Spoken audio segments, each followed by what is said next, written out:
It is freaking early. It's 6:38. I wanted to leave at 6:30, but that's fine. And I am headed to the Morton County Courthouse. It's day one of the Energy Transfer versus Greenpeace trial in Mandan, North Dakota. The courthouse won't open until 7:30, but I heard there was very limited seating in the courtroom, and I want to be sure to get in, even if it means waiting outside the door until it opens. Last week, it was 30 below. Luckily, right now, it's about 36 degrees, so if I'm standing around outside, I will survive. It's important that I'm there to listen, because no one's going to get to record anything inside the trial.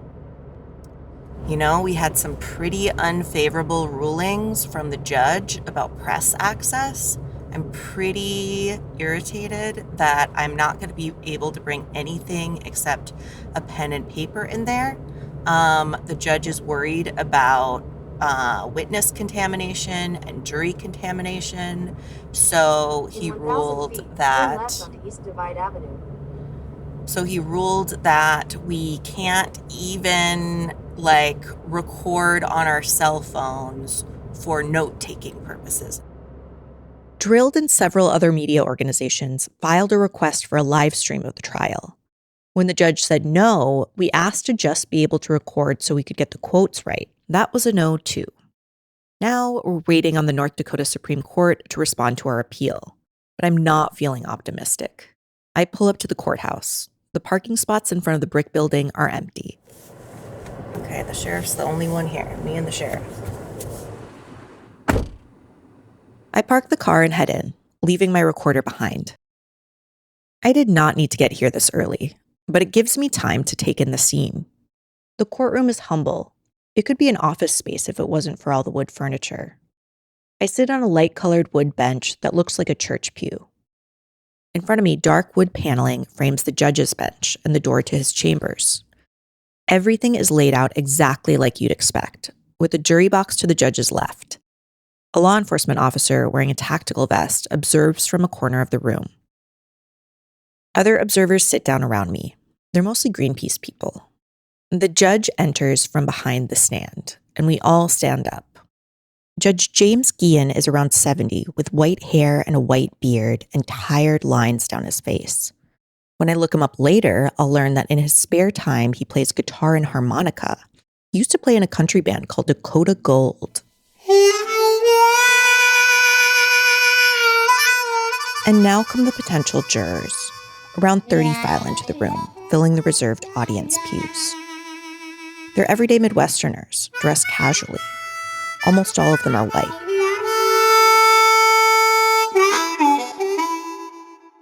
Judge Guillen greets the jurors with a notable North Dakota accent. I want to congratulate you on being chosen for jury duty, because it is one of the highest obligations and privileges of our democratic system. Only 11 people will actually sit on the jury for this trial. The lawyers for Energy Transfer and Greenpeace will spend the next 2 days selecting them. Greenpeace has been trying for years now to move this trial to a different county. They say that Morton County residents are so biased against the anti-pipeline protesters that there's no way Greenpeace could get a fair trial. Every judge in this district recused themselves from the case because of conflicts. The court had to pull Judge Guillen from rural western North Dakota for this. But Greenpeace is stuck with Morton County jurors. I'm not even sure there will be any jurors left after Greenpeace weeds out the biased ones. The curtain is raised, and the trial is set to begin. It's scheduled to last 5 weeks, but the next 2 days of jury selection will be what decides Greenpeace's fate. In fact, maybe it's already decided. This season of Drilled, we bring you Slapped, the story of an indigenous nation fighting for its water, an environmental nonprofit facing extinction, and an energy giant using the courts to punish protesters. I'm Alleen Brown.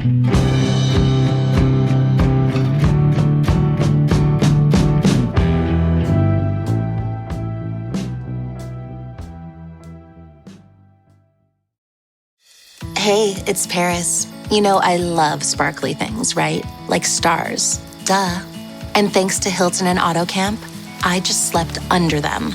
Picture me serving looks by the fire outside my luxurious Airstream, making s'mores with the kids, while a national park is our backdrop.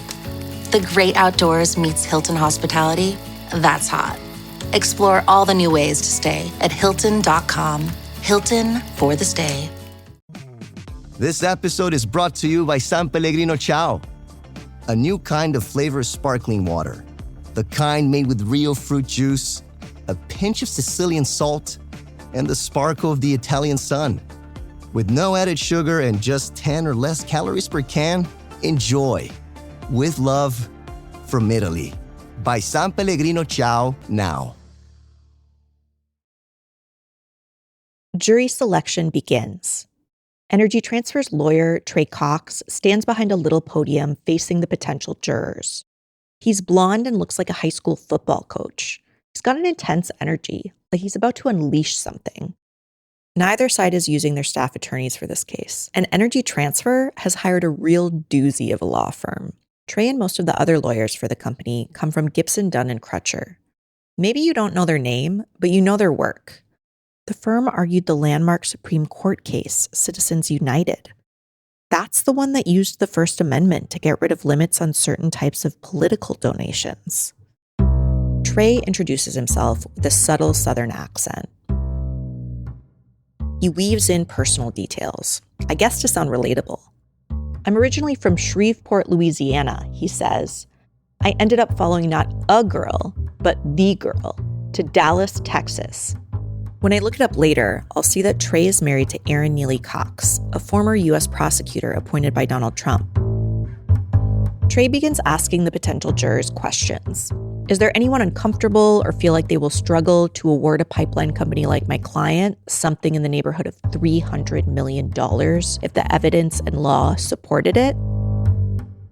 No one raises their hand. Greenpeace's lawyer Everett Jack takes his turn. He wears a tomato red striped tie and parts his hair to the side. He's lanky and his face looks a little worn.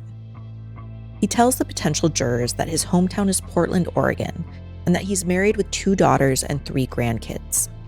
I feel like Everett Jack could be cast in the role of Atticus Finch, the lawyer in the book To Kill a Mockingbird. In real life, he's married to Faye Resnick, a recurring guest star on The Real Housewives of Beverly Hills. Kris Jenner, the matriarch of the Kardashian family, officiated their wedding. As Everett begins to question the group of jurors, a pattern emerges. Juror after juror says that hearing about the Standing Rock protests reminds them of what they call the disruption in our community. One woman puts it plainly, I think you'll have a tough time finding people completely unbiased on that, because it affected everyone. Everett Jack follows up, how many of you feel the same way? All but a handful of people raise their hands. Everett asks another question. Is there anybody that heard a rumor that there were paid protesters out at the protest site? Nearly all the hands in the room go up. My mind wanders back to those internal documents that had been leaked to me years back by someone who worked with Energy Transfer's private security contractor, Tiger Swan, back when I'd been interested in what kind of spying Tiger Swan was doing for the oil company. But going through the documents, I realized that they were doing more than just surveillance. The files referenced a social media campaign carried out by a guy named Rob Rice. Here's Rob. There's a new trend among anti-pipeline protesters online. It's PayPal. Last year at Standing Rock, we saw more than $20 million raised by protesters who set up thousands of GoFundMe accounts. Tiger Swan was paying Rob Rice to develop Facebook pages aimed at local community members, like the ones in the jury pool now. Rob posted videos where he posed as a news anchor reporting on the protesters. He said that they were paid outside agitators. He also said that they were working to hide how they raised money. Ironically, Rob failed to share in these videos that he himself was being paid by Tiger Swan. Now, paid protesters are switching their tactics. They're beginning to use PayPal as their main method of raising money. Why? Because you can't tell how much they've raised or what they're using it for. The paid protester will come up again and again as the boogeyman of this trial. It's an old trope that says that protests do not come from local communities with serious grievances. Instead, they're driven by professional outsiders and people making money off of disruption. Back in 1914, the Rockefellers and Standard Oil used this claim against a coal miner strike. In recent years, the idea of the professional protester has popped up more and more as mass protest movements have grabbed headlines. And it turns out Energy Transfer started pushing that narrative in Morton County nearly a decade ago. Neither Rob Rice nor Tiger Swan responded to my request for comment. And I found no evidence that Tiger Swan was specifically trying to influence a jury pool back then. But what I do know is that Energy Transfer continued to aim messaging at the local community.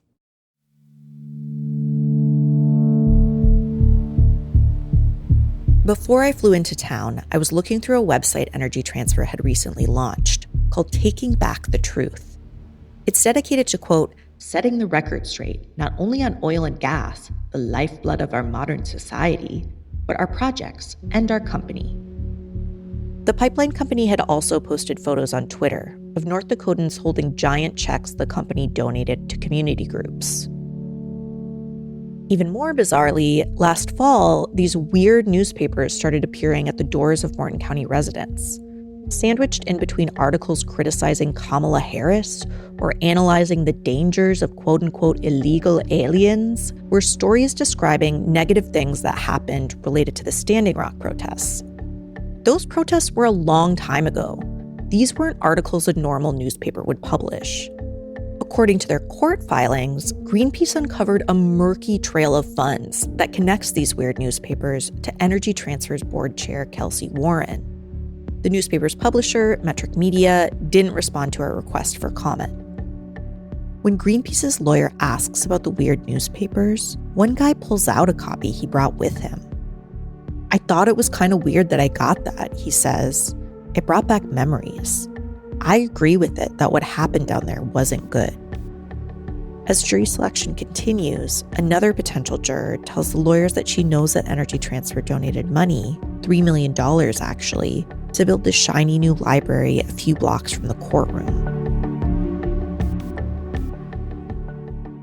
From what I could tell, Energy Transfer's propaganda efforts haven't slowed down much since the protests. And here in the courtroom, they're paying off. Before today, I would have thought naked bias would be enough to make you ineligible for a jury. But Greenpeace's lawyers are having a hell of a time getting the judge to disqualify people. It turns out a bunch of people in the jury pool have financial ties to the fossil fuel industry. There's a guy who works maintenance at the local refinery, a woman whose family collects royalties from oil extracted on their land. One person works at Dakota Gasification. Another works for Coal Creek Station. Everett Jack asks the potential jurors to raise their hands if this isn't the right case for them. 5 people's hands go up. One hand raiser explains, I work in the petroleum industry. Juror 14 says he would be uncomfortable ruling against his industry, and he would be less likely to believe Greenpeace's witnesses than Energy Transfer's. He's even got a second layer of bias. He has a family member in law enforcement who policed the protests. Energy Transfer's attorney, Trey Cox, hits back with a question of his own, one that he will repeat throughout the day. If the judge instructs you that the law requires you to only consider the evidence in this courtroom and to treat all the parties fairly, are you able to follow the judge's instruction? Yes, the man replies. It's funny that Trey asks that question. He actually wrote a book on how to pick a sympathetic jury. It's called Mastering voir dire. That's a lawyer word for jury selection. Trey and his co-authors note that people are often unaware of their biases. His book says, this may lead the juror to being dishonest with herself as well as the court. A notable and common example occurs when a potential juror says they can be fair and impartial to both sides after revealing a predisposed belief or opinion that renders them incapable of impartiality. Trey's own book says questions like the one he's asking today hide biases. Judge Guillen rules that Juror 14 will remain in the jury pool. Versions of this happen over and over. A woman whose father works in oil and gas says she got lost driving once around the time of the protests and found herself in an area where pipeline opponents were gathered. People banged their hands on her car. Guillen rules that she remains in the pool. Another man says he heard negative stories about the Standing Rock movement from a friend who serves in the National Guard and was called to respond to the protests. When Greenpeace's Everett Jack asks if he'd be able to disregard what his friend told him, he replies, "How can I erase or ignore what was said?" He adds, "Wouldn't that be impossible?" Guillen rules that he stays in the pool. Midway through day 2 of this, the moment arrives for the lawyers to make their selections.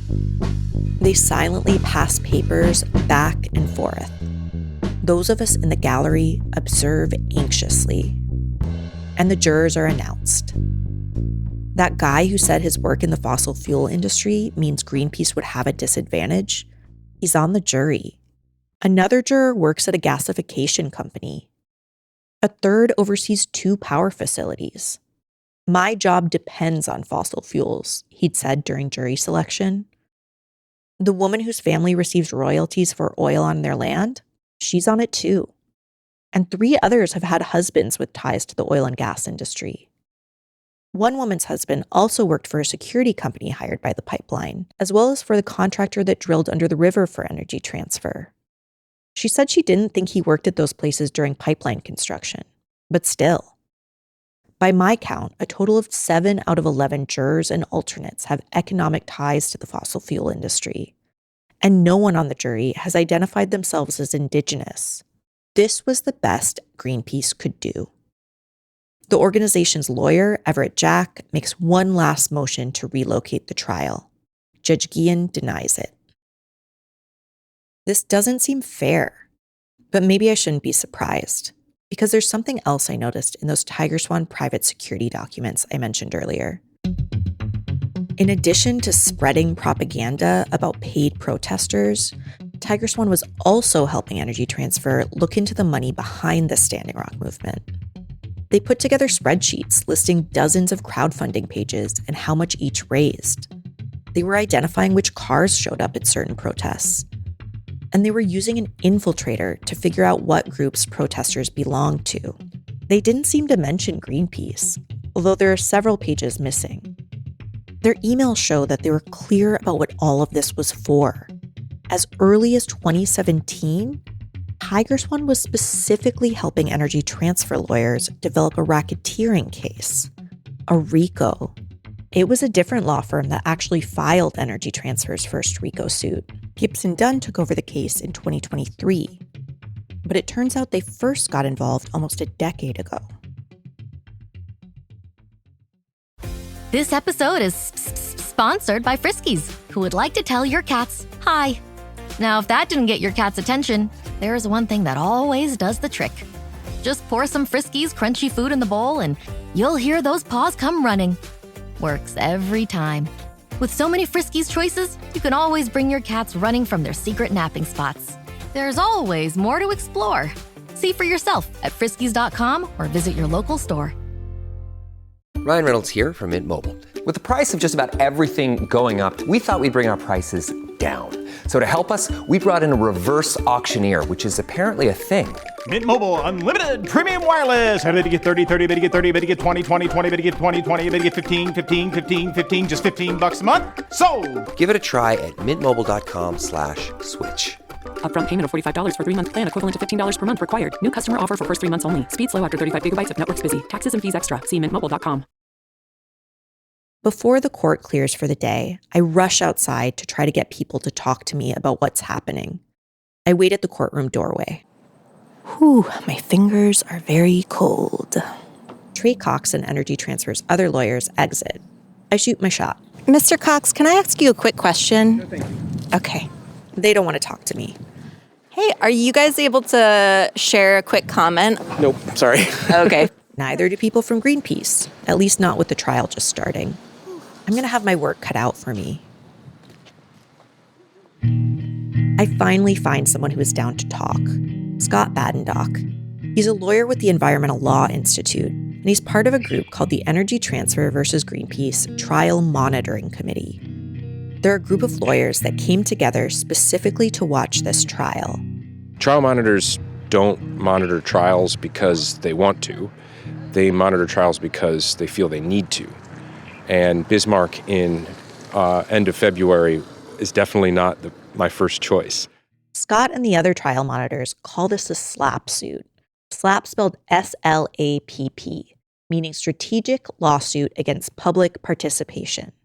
The point of a SLAPP suit is not necessarily to win, but to drain opponents of resources and discourage them from speaking out.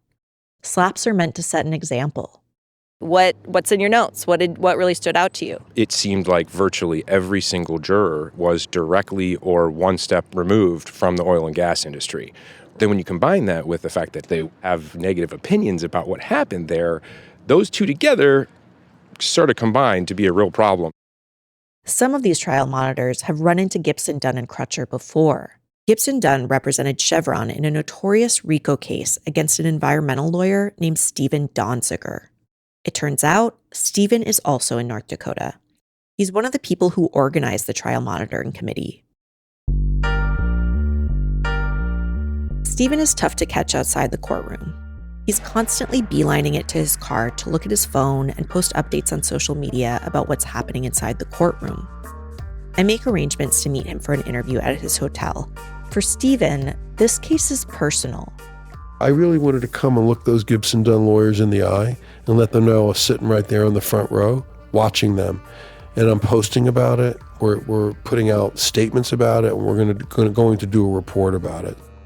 To understand the trial here in North Dakota, you have to understand Energy Transfer's law firm, Gibson, Dunn, and Crutcher. They have a history of helping big corporations avoid accountability for harming the environment or undermining Indigenous peoples' rights. At the end of Stephen's clash with Gibson, Dunn, and Crutcher, he lost his law license and even his freedom. The case harmed Stephen's clients, too.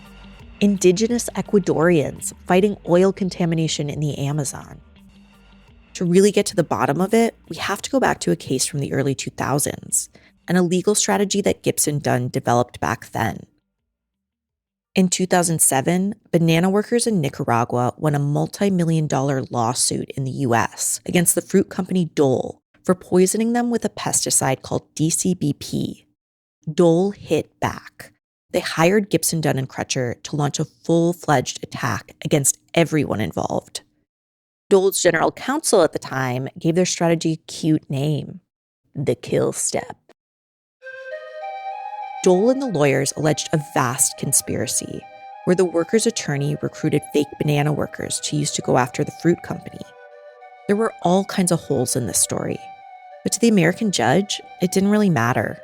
The money that had been awarded to the workers was taken back. And Dole and Gibson Dunn didn't just go after the lawyers and the plaintiffs.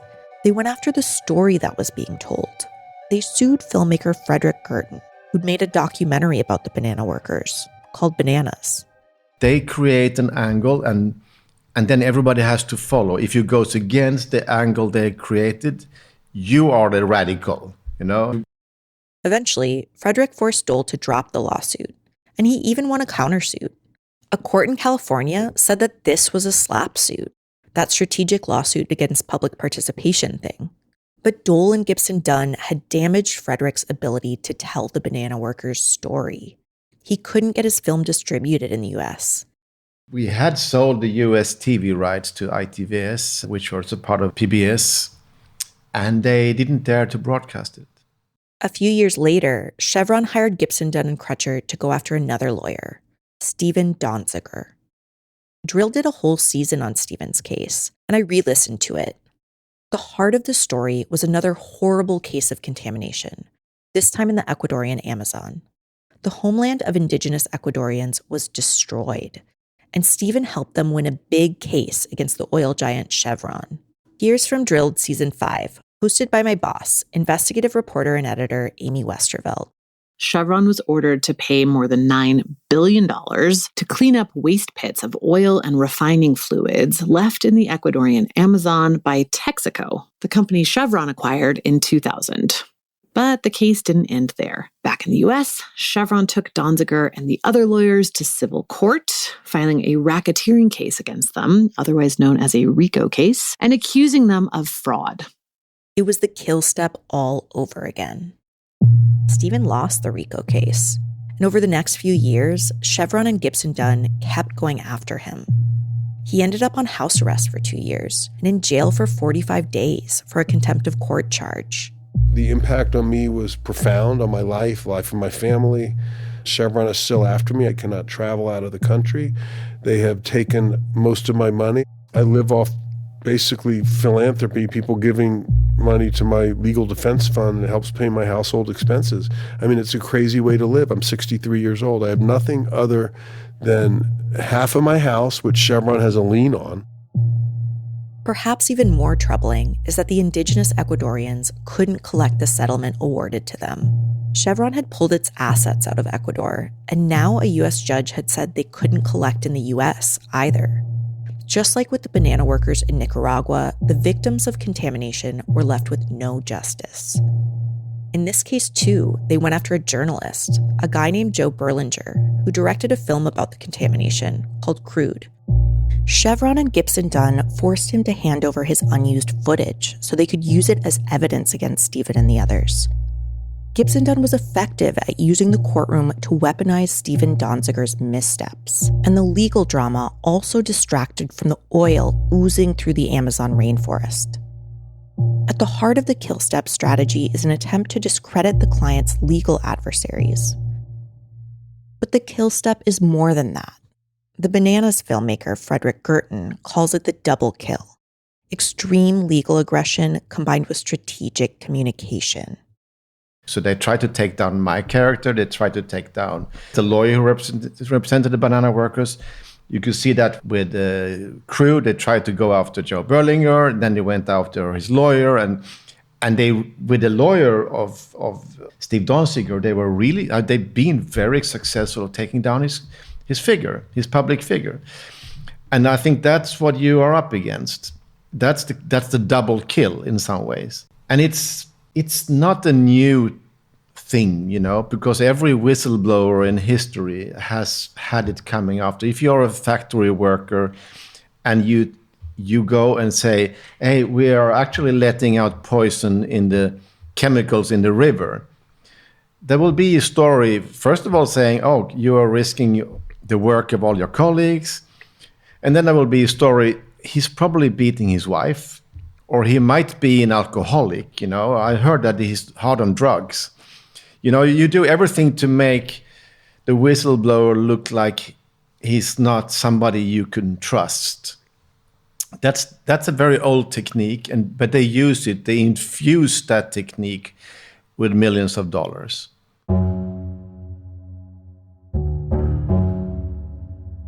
There's another thread that connects several of Gibson Dunn's most well-known cases: attacks on the rights of indigenous nations. Natalie Segovia is director of the Water Protectors Legal Collective, which has represented pipeline opponents. She's Quechua and is also part of the monitoring group and is in town for the trial. Gibson Dunn has been involved in struggles against indigenous peoples and against indigenous justice for a long time. She says the Stephen Donziger and Chevron case is one example, but there's another that's even bigger. He took up the case against the Indian Child Welfare Act all the way up to the Supreme Court. The Indian Child Welfare Act, or ICWA, passed unanimously in the 1970s in response to the Indian Adoption Project and the forced separation of Indigenous children from their families. The law assures that if Indigenous kids are removed from their parents or lose their parents, they have an opportunity to be placed with Indigenous family members and communities before being adopted out. ICWA went unchallenged for more than 30 years. Then, beginning in 2013, a series of constitutional challenges were filed against it by corporate law firms, supported by a whole ecosystem of right-wing think tanks. In 2015, Gibson, Dunn, and Crutcher joined some of these cases. And by 2017, it became the main law firm taking on the cases pro bono. For a law firm to willingly step in and try to overturn legislation that was meant to be restorative and reparative and a form of reparative justice just kind of tells you the kind of law firm that they are. One of those cases went all the way up to the Supreme Court in 2023. And Trey Cox, the lawyer in the courtroom today, worked on it too. His law firm at the time partnered with Gibson Dunn on the case, and he joined Gibson Dunn soon after. Gibson, Dunn, and Crutcher lost the Supreme Court case attacking ICWA. But the firm didn't move on. They already have another constitutional challenge lined up. Tribal leaders across the U.S. believe that these cases are not about the welfare of Native kids or adoptive families. The true target is Indigenous land rights. And bear with me here, because this one is even more tricky. In the ICWA case, Gibson Dunn argued that ICWA creates an unconstitutional race-based preference. The thing is, being Indigenous is not a racial identity. It's a political one. That means you belong to a nation that has a treaty with the United States that affords you certain rights. Rewriting Indigenous identity as racial would make it a lot easier to attack Indigenous nations' rights to decide what happens on their land. Natalie Segovia from Water Protectors Legal Collective says that Energy Transfer's lawsuit against Greenpeace is also about undermining Indigenous rights for corporate gain. Because she says the true targets of this legal attack include members of the Standing Rock Sioux tribe. This lawsuit was a proxy war against the Standing Rock Sioux tribe and against Indigenous sovereignty. In the months and years before we got to trial, the impacts of this case went way beyond Greenpeace. I asked her about Cody Hall and the fact that he was still named in Energy Transfer's lawsuit up until the trial began. It's sort of like a scarecrow tactic, right? If you put up a scarecrow, doesn't actually do anything to physically protect your crops, but it might scare others that are similarly situated from coming anywhere near this specific thing. You know, it wasn't just the named parties. There were third parties that received subpoenas in the case. The organization that Natalie leads, which has provided legal support to pipeline opponents, was one of them. Water Protector Legal Collective received a subpoena in 2021. We fought it for 3 years, and we were just the first of many organizations that were subpoenaed throughout for their work in proximity to Standing Rock, in part to learn information as part of the discovery process, but also in every SLAPP suit, there is this measure of intimidation, chilling, and a chilling effect on the broader society, and then a broader subset, right, in particular environmental and Indigenous organizations. As has been the case with so many of Gibson Dunn's lawsuits, rewriting the narrative, changing the story being told about Standing Rock has been critical to the success of this case. And yet again, in the Energy Transfer versus Greenpeace case, journalists have been targeted. The company sought to force reporters with the media outlet Unicorn Riot to hand over their footage to pick through for evidence. The pipeline company lawyers took it all the way up to Minnesota's Supreme Court, where the state's shield law for journalists stopped them. Gibson Dunn's pattern of going after journalists is important, because the firm has also used the media to build a reputation for defending the First Amendment. Gibson Dunn has offered its services pro bono, or joined the boards of CNN, ProPublica, Reveal, and the International Women's Media Foundation. That work is often carried out by a Gibson Dunn partner named Ted Boutros. He's a First Amendment expert who also happens to be Chevron's attorney in several climate cases. And he worked on the Dole case, where the firm developed the kill step. Ted Boutros would not talk to me for this story. Back at the hotel, Stephen and the other trial monitors are waiting for me to finish this interview so they can go eat dinner. Well, I think that's all I've got. Is there anything you want to add that we didn't talk about? No. Let's go eat. I reached out to Energy Transfer and Gibson Dunn about everything I talked about with the trial monitors. Gibson Dunn declined to comment. Energy Transfer sent me this statement. Our lawsuit is about recovering damages for the harm Greenpeace caused our company. It is not about free speech. Their organizing, funding, and encouraging the unlawful destruction of property and the dissemination of misinformation goes well beyond the exercise of free speech. We look forward to proving our case, and we trust the North Dakota legal system to do that. In the lobby of Stevens Hotel, a commercial blares on a big TV surrounded by couches. Tomorrow, millions of Americans will go to work and school. Some will go on vacation, and others will simply come home. But America will move tomorrow because North Dakota works today. North Dakota produces more than 1.1 million barrels of crude oil every day, with almost half of that safely going through the Dakota Access Pipeline.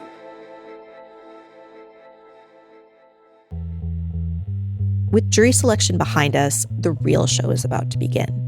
And I'm eager to hear how each side will present their cases. Greenpeace has made a last-ditch attempt to relocate the trial. They appealed to the North Dakota Supreme Court. But I'm not so surprised when I learn that the appeal is denied. Our request for better media access is denied too. When I talk to trial monitor Natalie Segovia, she points out something funny. One of the state Supreme Court judges who weighed in on the trial relocation decision and the media access decision previously recused himself from being judge in this trial. He'd said before he had a conflict of interest, but that didn't stop him from weighing in this time. Everywhere I turn with this case, I run into another ethical hiccup. When I reach out to the court clerk for clarification about the recusal, the court refiles the decision, this time without that judge. As I get ready to listen to opening statements tomorrow, I want to believe these jurors' sincere pledges that they will listen to the evidence and issue a fair judgment. But as an investigative journalist, I'm also supposed to follow the evidence. I know the makeup of the jury. I've read lawyer Trey Cox's own books. This case is stacked against Greenpeace. I want to believe that Greenpeace will only lose if Energy Transfer proves its case. And I haven't really seen yet what kind of dirt the pipeline company has dug up. But if Energy Transfer didn't find a smoking gun, if Greenpeace loses anyway, then I want to see how they pull this thing off. Drilled is an original Critical Frequency production. This season was reported and written by me, Alleen Brown. Our senior editor is Audrey Quinn. Additional editing by Tristan Ottone at Grist. Our producer and sound designer is Ray Pang. Mixing and mastering by Martin Saltz-Ostwick and Peter Duff. Fact-checking by Shilpa Jindia. Our First Amendment attorney is James Wheaton. Our impact producer is Lindsay Crowder. Marketing by Maggie Taylor. Original artwork for this season was created by Victor Pascual of Digital Navajo. Our theme music is by Dear Lady. The show was created and executive produced by Amy Westervelt. The Center for Media and Democracy supported document review for the season. For related stories and to support our work, check out drilled.media. To follow my work, check out my newsletter, Ecofiles, at alleenbrown.ghost.io. Know what you want, what you really want. Know what you want, what you really want. Know what you want, what you really want. Know what you want, what you really want. Know what you want, what you really want.